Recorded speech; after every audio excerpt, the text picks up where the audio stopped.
प्रिय भक्तगणों, हमारे चैनल महाशिवाय में आप सभी का अभिनंदन है। प्रिय भक्तगण, आज हम आपको एक कथा का श्रवण करा रही हूँ जो सुनने मात्र से आपके जीवन में सुख, संपत्ति और धन की वर्षा होगी। तो चलिए कथा को प्रारंभ करते हैं। भगवान शिव माता पार्वती से कहते हैं, मनुष्य क्रोध को अपने वश में रख ले तो उसकी जिंदगी आसान हो जाएगी। तब माता पार्वती कहती है, हे देवों के देव महादेव, कृपया मुझे विस्तार से बताएं। तब भगवान शिव कहते हैं, हे प्रिय, इस कथा को आप ध्यान से सुने, आपको सारी बातें मालूम हो जाएगी। अगर आप यह कहानी सुन रहे हैं तो पूरा सुनिए। इस कथा को आधा अधूरा छोड़कर जाने की गलती मत करिएगा, क्योंकि इस पवित्र कथा को पूरा सुनने से मन चाहा फल की प्राप्ति होगी। इसलिए इस कथा को पूरा सुने। आप शिव भक्त हैं तो भोलेनाथ का अनादर ना करें। तो चलिए कथा प्रारंभ करते हैं। एक बार एक सन्यासी एक गांव से गुजर रहे थे। उस गांव के लोग उन्हें पसंद नहीं करते थे। उन लोगों ने सन्यासी को घेर लिया और उन्हें बुरा भला कहने लगे। गांव वालों का सरदार सबसे ज्यादा नाराज था। वह तो सन्यासी को गालियां ही देने लगा, पर सन्यासी इस सब से बेपरवाह मंद मंद मुस्कुराते रहे। सरदार काफी देर तक सन्यासी को गालियां देता रहा, लेकिन कुछ ही देर में उसका मुंह सूखने लगा, जिससे वह चुप हो गया। यह देखकर सन्यासी बोले, अगर तुम्हारी बातें समाप्त हो गई हों तो मैं आगे बढ़ूं। मुझे आगे वाले गांव में जाना है, वहां के लोग मेरी प्रतीक्षा कर रहे होंगे। यह देखकर गांव का एक व्यक्ति बोला, हम लोग आपका अपमान कर रहे हैं, आपको गालियां दे रहे हैं, लेकिन इसका जवाब देने के बजाय आप मुस्कुरा रहे हैं। आप इसकी प्रतिक्रिया क्यों नहीं देते? फिर सन्यासी बोले, वत्स, तुमने आने में तनिक देर कर दी। यदि तुम 10 वर्ष पहले आए होते तो मजा आ जाता, क्योंकि 10 वर्ष पहले मैं भी तुम्हारी तरह था।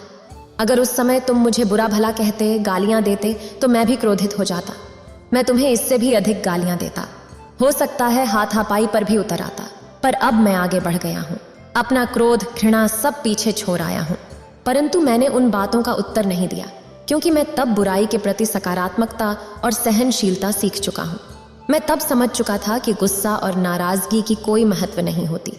इसलिए मैं तुम्हारे नकारात्मक शब्दों को अपने मन और दिल में बैठाने के बजाय, तुम्हारे साथ वाद विवाद करने की बजाय, समय बिताने के बजाय अब आगे बढ़ रहा हूँ। हमें दूसरों के नकारात्मक शब्दों का जवाब देने की बजाय सकारात्मकता और सहनशीलता दिखानी आती है। हमें अपने व्यवहार में विचारशीलता, शांति और तार्किकता बनाए रखनी आती है। गुस्सा और नाराजगी से हमारी समस्याओं का हल नहीं होगा, बल्कि समझदारी और सहयोग के माध्यम से हम बेहतर निर्णय ले सकते हैं।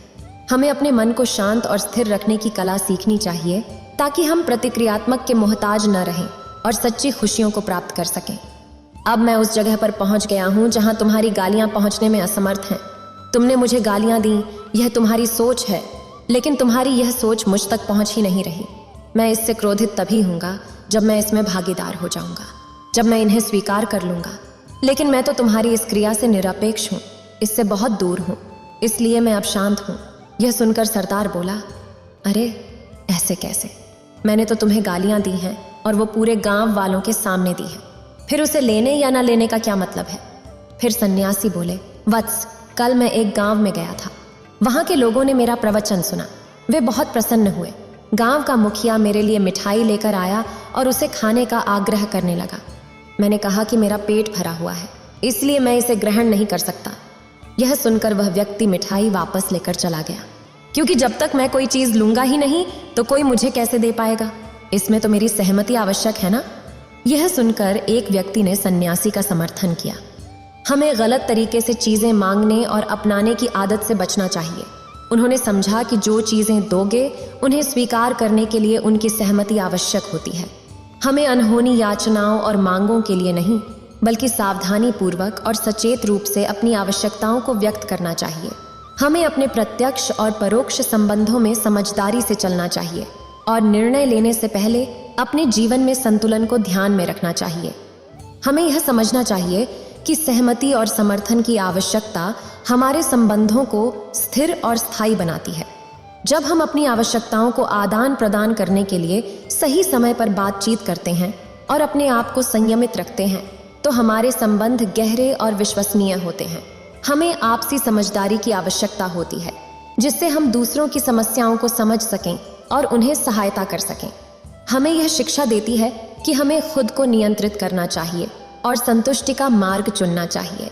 हमें चाहिए कि हम अपनी आवश्यकताओं को समझें, अपने असली आवश्यकताओं को पहचानें और उन्हें संतुष्ट करने के लिए सही तरीके से बातचीत करें।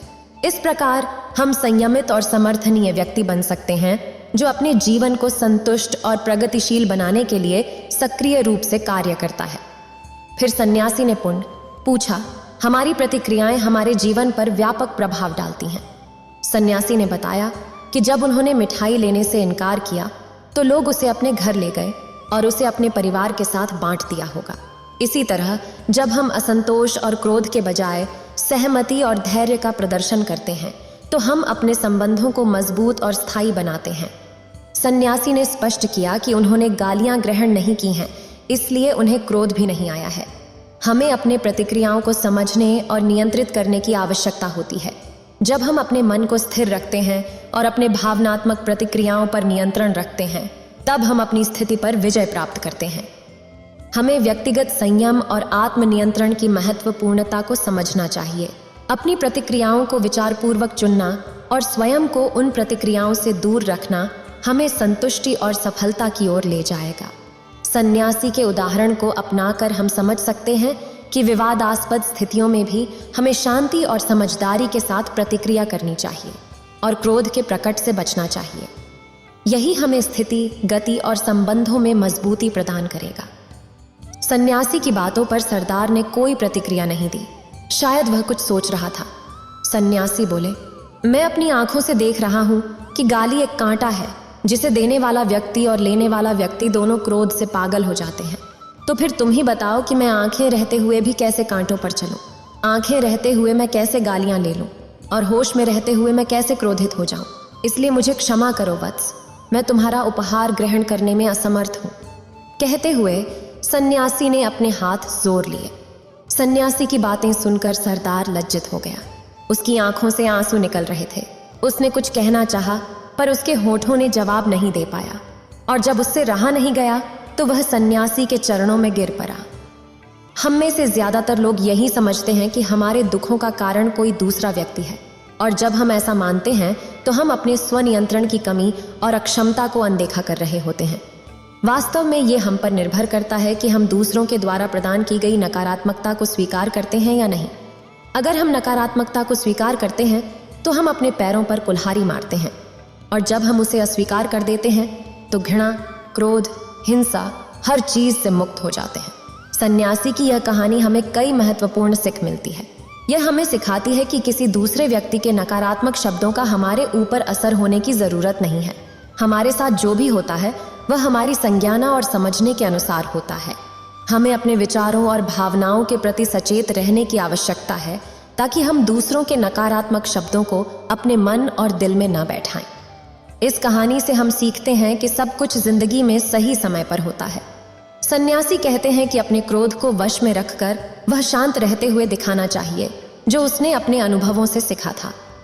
हमें अपने क्रोध और नाराजगी को संभालने की कला सीखनी चाहिए, क्योंकि इससे हम समझदार और विचारशील निर्णय लेने में सक्षम होते हैं। इतना कहकर भगवान शिव इस कथा को समाप्त करते हैं। इस वीडियो को बोलते समय कोई त्रुटि हो तो मैं क्षमा चाहती हूँ। उम्मीद है आप सभी को ये वीडियो अच्छी लगी होगी। अगर आप शिव के सच्चे भक्त हैं तो चैनल को सब्सक्राइब और वीडियो को लाइक करके कमेंट में हर हर महादेव लिख दीजिए।